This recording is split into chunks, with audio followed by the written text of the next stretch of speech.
Hello friends, get ready to scary में आपका स्वागत है। और फ्रेंड्स, एक 5 साल के बच्चे और एक 8 साल के बच्चे को एससीपी साइंटिस्ट ने एक रूम में भेजा। रूम में जाने के बाद वे दोनों बच्चे देखते हैं कि रूम में सिर्फ एक टेबल है और उस टेबल के ऊपर लाल कलर का कंटेनर रखा हुआ था। जिसके बाद वह दोनों बच्चे उस टेबल के पास चले जाते हैं और वह दोनों देखते हैं कि पूरा का पूरा कंटेनर लेगो से भरा हुआ था। और जैसा कि हम सभी जानते हैं कि बच्चों का नेचर कैसा होता है, जब वह किसी खिलौने को देखते हैं ठीक उसी तरह वह दोनों बच्चे भी कंटेनर में से लेगो निकालते हैं और फिर उसके साथ खेलना शुरू कर देते हैं। लेकिन वह दोनों बच्चे इस बात से अनजान थे कि एससीपी साइंटिस्ट का टीम उन दोनों बच्चों को कैमरे की मदद से देख रहे थे और उनके हर एक मूवमेंट को नोट कर रहे थे।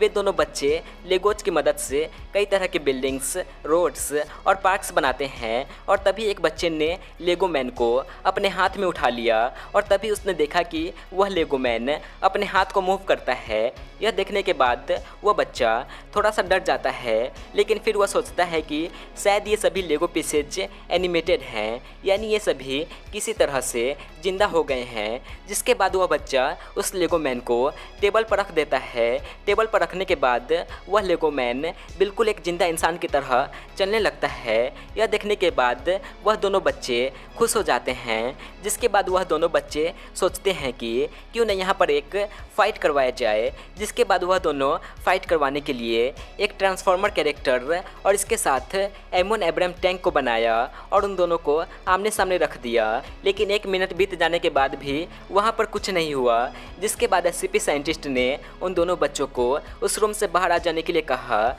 और जब वह दोनों बच्चे उस रूम से बाहर आ गए तो इस पॉइंट पर सभी एससीपी साइंटिस्ट ने मॉनिटर पर देखा कि वह ट्रांसफॉर्मर और एमोन टैंक ने एक दूसरे पर अटैक करना शुरू कर दिया और फिर एक दूसरे को पूरी तरह से डिस्ट्रॉय कर लिया। सो फ्रेंड्स, इस एससीपी के बारे में जानने के लिए बने रहिए वीडियो में लास्ट तक। So let's begin.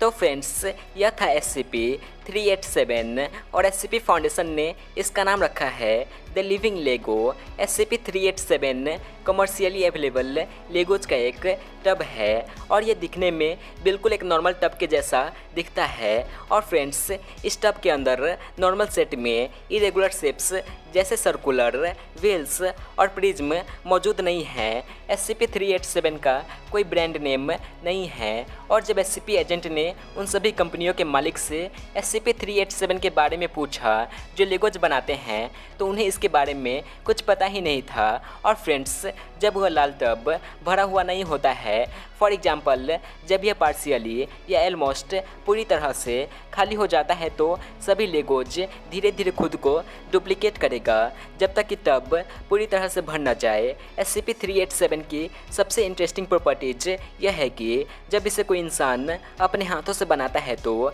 वह अपने आसपास के हिसाब से एनिमेट हो जाता है और कुछ एक्टिविटीज परफॉर्म करना शुरू कर देता है। फॉर एग्जाम्पल, जब एक लेगो मैन को उस टब में मौजूद ह्यूमनॉइड पार्ट्स का यूज करके बनाया जाता है और उसे एक कार में रख दिया जाता है, तो उसके बाद वह लेगो मैन उस कार को ड्राइव करना शुरू कर देता है। आगे के एक्सपेरिमेंट से यह पता चला है कि वास्तव में उस कार के अंदर किसी भी तरह का मशीन, इंजन और पावर सोर्स मौजूद नहीं है। और फ्रेंड्स, उन सभी लेगो पीपल्स के पास कुछ प्रकार की भावनाएं होती है क्योंकि वे एक दूसरे के साथ काफ़ी आसानी से बातें करते हैं। और फ्रेंड्स, अगर उन्हें कुछ समय के लिए छोड़ दिया जाता है तो सभी बनाए गए लोग और बिल्डिंग्स विकसित होना शुरू हो जाता है और वे सभी अपने आसपास के बिल्डिंग के आधार पर कुछ काम करना शुरू कर देते हैं। फॉर एग्जाम्पल, कुछ लेगो मैन फायरमैन बन जाएंगे तो कुछ लेगो मैन पुलिस ऑफिसर बन जाएंगे और वे अपने सोसाइटी को एक्सपेंड करने के लिए